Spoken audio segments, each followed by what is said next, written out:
नमस्कार.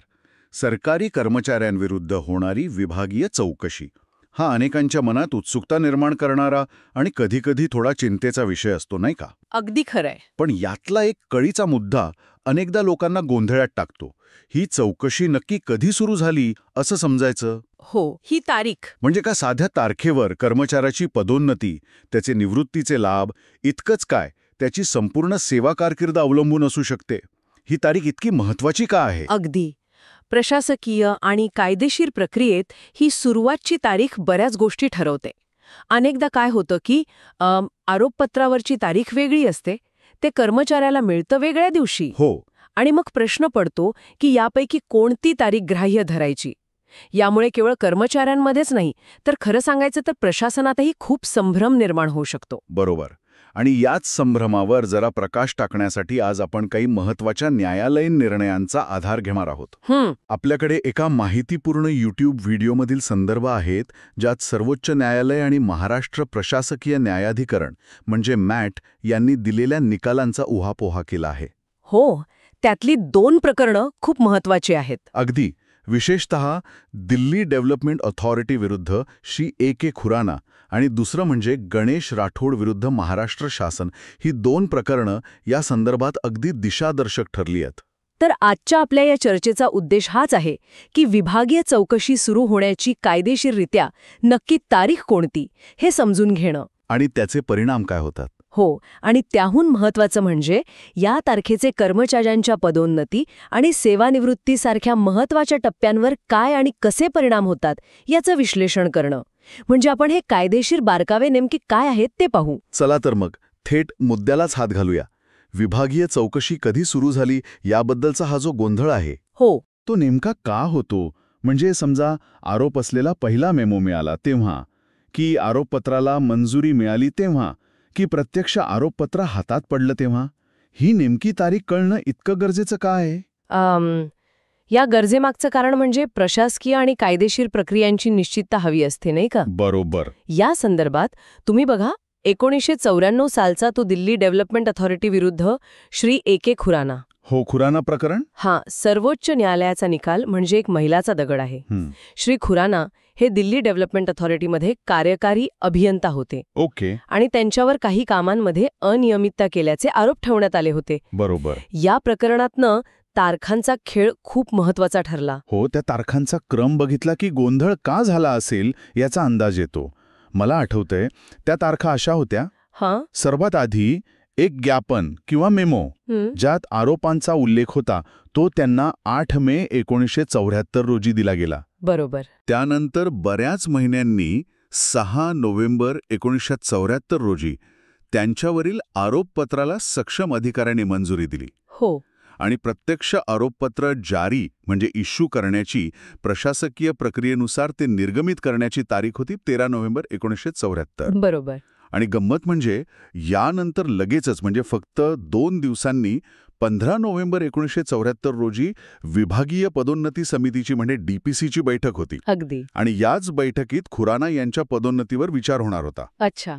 आता इथेच कायदेशीर पेच निर्माण झाला. DPCची बैठक जेव्हा झाली तेव्हा खुराना यांच्याविरुद्ध चौकशीची प्रक्रिया सुरू झाली होती की नाही यावर त्यांची पदोन्नती अवलंबून होती. ओके. प्रशासनाने असं गृहीत धरलं की चौकशी सुरू झाली आहे आणि त्यामुळे DPCने काय केलं, त्यांच्या पदोन्नतीची शिफारस लगेच लागू नाही केली. म्हणजे चौकशीमुळे पदोन्नती तात्पुरती थांबवली गेली. पण मग वाद नेमका कुठे आणि का सुरू झाला? खुराना यांनी यांना आव्हान दिलं असेलच. हो, नक्कीच. खुराना यांनी दिल्ली उच्च न्यायालयात धाव घेतली. त्यांचा युक्तिवाद असा होता की DPCची बैठक झाली 15 नोव्हेंबरला. हो. पण त्यांना जे आरोपपत्र 13 नोव्हेंबरला जारी झालं होतं, ते प्रत्यक्ष त्यांच्या हातात मिळालं म्हणजे सर्व्ह झालं, ते 15 नोव्हेंबरच्या बैठकीनंतर. अच्छा, म्हणजे बैठकीच्या वेळी त्यांच्या हातात नव्हतं ते. बरोबर. त्यामुळे त्यांचा मुद्दा होता की DPC बैठकीच्या क्षणी त्यांच्यावर कायदेशीररित्या आरोपपत्र बजावलं गेलं नव्हतं. त्यांना तात्काळ पदोन्नती मिळायला हवी होती. म्हणजे त्यांना आरोपपत्र मिळालं कधी ही तारीख महत्वाची आहे असं त्यांचं म्हणणं होतं. आणि दिल्ली उच्च न्यायालयाने ते मान्य पण केलं होतं का? हो. सुरुवातीला दिल्ली उच्च न्यायालयाने खुराना यांच्या बाजूनेच निकाल दिला. न्यायालयाने आरोपपत्र प्रत्यक्ष मिळण्याच्या म्हणजे सर्व्हिसच्या तारखेला महत्त्व दिलं. ओके. त्यांच्या मते डीपीसी बैठकीच्या वेळी आरोपपत्र सर्व्ह झालेलं नसल्यामुळे चौकशी तांत्रिकदृष्ट्या सुरू झाली नव्हती आणि त्यामुळे पदोन्नती रोखता येणार नाही. पण इथेच खरी मेख आहे नाही का? कारण प्रकरण इथे थांबलं नाही. ते सर्वोच्च न्यायालयात गेलं आणि तिथे वेगळाच निकाल लागला. सर्वोच्च न्यायालयाने काय भूमिका घेतली मग? अगदी बरोबर. इथेच सर्वोच्च न्यायालयाने एक अत्यंत महत्त्वाचा आणि खरं तर दूरगामी परिणाम करणारा निर्णय दिला. दिल्ली डेव्हलपमेंट अथॉरिटीने उच्च न्यायालयाच्या निर्णयाविरुद्ध अपील केलं आणि सर्वोच्च न्यायालयाने दिल्ली उच्च न्यायालयाचा निकाल पूर्णपणे बाजूला ठेवला, रद्द केला. बापरे. सर्वोच्च न्यायालयाने अत्यंत स्पष्ट शब्दात सांगितलं की विभागीय चौकशी ही त्या तारखेला सुरू झाली असं मानलं जाईल ज्या तारखेला सक्षम अधिकाऱ्याने आरोपपत्र जारी म्हणजे इश्यू केलं. म्हणजे जारी केलं त्या तारखेला. हो, ती तारीख नव्हे ज्या तारखेला ते कर्मचाऱ्याला प्रत्यक्ष मिळालं म्हणजे सर्व्ह झालं. हे खूपच महत्वाचं आहे. म्हणजे प्रशासकीय पातळीवर ज्या दिवशी आरोपपत्र निर्गमित झालं ती तारीख फायनल ठरली. अगदी. खुराणा प्रकरणात आरोपपत्र जारी झालं होतं 13 नोव्हेंबर 1974ला आणि डीपीसी बैठक होती 15 नोव्हेंबरला. याचा अर्थ सर्वोच्च न्यायालयाच्या व्याख्येनुसार डीपीसी बैठकीच्या आधीच चौकशी कायदेशीररित्या सुरू झाली होती. नेमका हाच मुद्दा. सर्वोच्च न्यायालयाने जारी होणे म्हणजे इश्युअन्स आणि मिळणे म्हणजे सर्व्हिस यातला फरक अगदी स्पष्ट केला. अच्छा. त्यांचं म्हणणं होतं की जारी होणे ही प्रशासनाची एक निश्चित कृती आहे जी प्रशासनाच्या नियंत्रणात असते. बरोबर. तर मिळणे हे अनेक गोष्टींवर अवलंबून असू शकतं नाही का? पोस्टाने उशीर होऊ शकतो, कर्मचारी ते स्वीकारायला नकार देऊ शकतो. हो, किंवा पत्ता चुकीचा असेल, काही होऊ शकतो. अगदी. त्यामुळे प्रक्रियेत सुसूत्रता आणि निश्चितता आणण्यासाठी जारी होण्याची तारीख ग्राह्य धरणं अधिक योग्य आहे असं सर्वोच्च न्यायालयाचं मत पडलं. म्हणजे कर्मचाऱ्याला प्रत्यक्ष पत्र मिळायला उशीर झाला तरी चौकशी सुरू झाली असं मानलं जाणार जर ते प्रशासनाने नियमानुसार जारी केलं असेल. हे कर्मचाऱ्याच्या दृष्टिकोनातून थोडं कठोर वाटू शकतं का? हो, हा एक वैध मुद्दा आहे. असं वाटू शकतं की कर्मचाऱ्याला माहिती मिळण्यापूर्वीच प्रक्रिया सुरू झाली. पण यामागे प्रशासकीय सुलभता आणि प्रक्रियेत होणारी संभाव्य दिरंगाई टाळण्याचा हेतू दिसतो. कसं काय? कारण बघा, जर मिळाल्याच्या तारखेला महत्त्व दिलं तर कर्मचारी जाणीवपूर्वक आरोपपत्र स्वीकारायला उशीर करू शकतो किंवा टाळू शकतो. हो, बरोबर. ज्यामुळे संपूर्ण प्रक्रियाच लांबणीवर पडेल, नाही का? त्यामुळे जारी करण्याच्या तारखेला महत्त्व देऊन न्यायालयाने एक प्रकारचा समतोल साधण्याचा प्रयत्न केला आहे असं म्हणता येईल. हे स्पष्टीकरण महत्वाचं आहे. म्हणजे खुराणा प्रकरणाने पदोन्नतीच्या संदर्भातला नियम स्पष्ट केला, पण हा जो जारी करण्याच्या तारखेचा नियम आहे त्याचं महत्त्व फक्त पदोन्नतीपुरतं मर्यादित आहे की सेवानिवृत्तीसारख्या इतर प्रकरणांमध्येही ते लागू होतं? नाही, हे तत्व फक्त पदोन्नतीपुरतं मर्यादित नाहीये. ते सेवानिवृत्तीच्या वेळी सुरू होणाऱ्या किंवा सुरू असलेल्या चौकशांसाठीही तितकंच महत्वाचं आहे. अच्छा. आणि याच संदर्भात महाराष्ट्रातलं गणेश राठोड विरुद्ध महाराष्ट्र शासन हे प्रकरण अत्यंत बोलकं आहे. त्याचा उल्लेख आपल्या माहिती स्रोतांमध्ये आहेच. हो, गणेश राठोड प्रकरण. ते उपविभागीय पोलीस अधिकारी होते, बरोबर? हो. त्यांच्या प्रकरणातही तारखा महत्वाच्या होत्या असं ऐकलंय. विशेषतः सेवानिवृत्तीच्या अगदी जवळ घडलेल्या घटना. काय होत्या त्या तारखा? गणेश राठोड यांच्या प्रकरणात त्यांच्यावर काही आरोपांसंदर्भात एका प्रस्तावित आरोपपत्राचा उल्लेख 16 मे 2013च्या एका दस्तावेजात होता. पण प्रत्यक्ष आरोपपत्र सक्षम अधिकाऱ्याने जारी केलं ते 27 जानेवारी 2015 रोजी. ओके. आणि सेवानिवृत्ती कधी होती? त्यांची सेवानिवृत्तीची नियोजित तारीख होती फक्त 4 दिवसांनी, म्हणजे 31 जानेवारी 2015. अरे देवा, अवघ्या 4 दिवसांचा फरक. इथे तर फारच गुंतागुंतीची परिस्थिती निर्माण झाली असणार. म्हणजे सेवानिवृत्तीच्या अगदी तोंडावर आरोपपत्र जारी झालं. हो ना. मग प्रश्न आला असेल की इतक्या उशिरा चौकशी सुरू करता येते का? विशेषतः सेवानिवृत्तीनंतर चौकशी सुरू ठेवण्याच्या नियमांच्या संदर्भात काही अडचणी येतात का? अगदी तोच प्रश्न महाराष्ट्र प्रशासकीय न्यायाधिकरणासमोर म्हणजे मॅटच्या औरंगाबाद खंडपीठासमोर 2019 मध्ये आला. महाराष्ट्र नागरी सेवा नियम निवृत्तीवेतन नियम 1982 मध्ये काही तरतुदी आहेत, जसं की नियम 27(2)(ब)(I). काय आहे त्यात? त्यानुसार जर एखाद्या कर्मचाऱ्याविरुद्ध त्याच्या सेवानिवृत्तीपूर्वी विभागीय चौकशी रीतसर सुरू झाली असेल तर ती चौकशी त्याच्या सेवानिवृत्तीनंतरही सुरू ठेवता येते आणि नियमानुसार कार्यवाही करता येते. अच्छा. आता राठोड यांच्या बाबतीत सेवानिवृत्तीच्या केवळ 4 दिवस आधी आरोपपत्र जारी झालं, तर ती चौकशी सुरू झाली असं म्हणायला पुरेसं आहे का, हा प्रश्न होता. हा कळीचा मुद्दा आहे. कारण जर ती सुरू झाली नाही असं मानलं तर सेवानिवृत्तीनंतर चौकशी पुढे चालवता येणार नाही, बरोबर? अगदी. मग पेन्शन वगैरे गोष्टींवर परिणाम होतो. मग मॅटने यावर काय निर्णय दिला? त्यांनी खुराना प्रकरणाचा आधार घेतला का इथे? हो, मॅटने नेमका तोच आधार घेतला.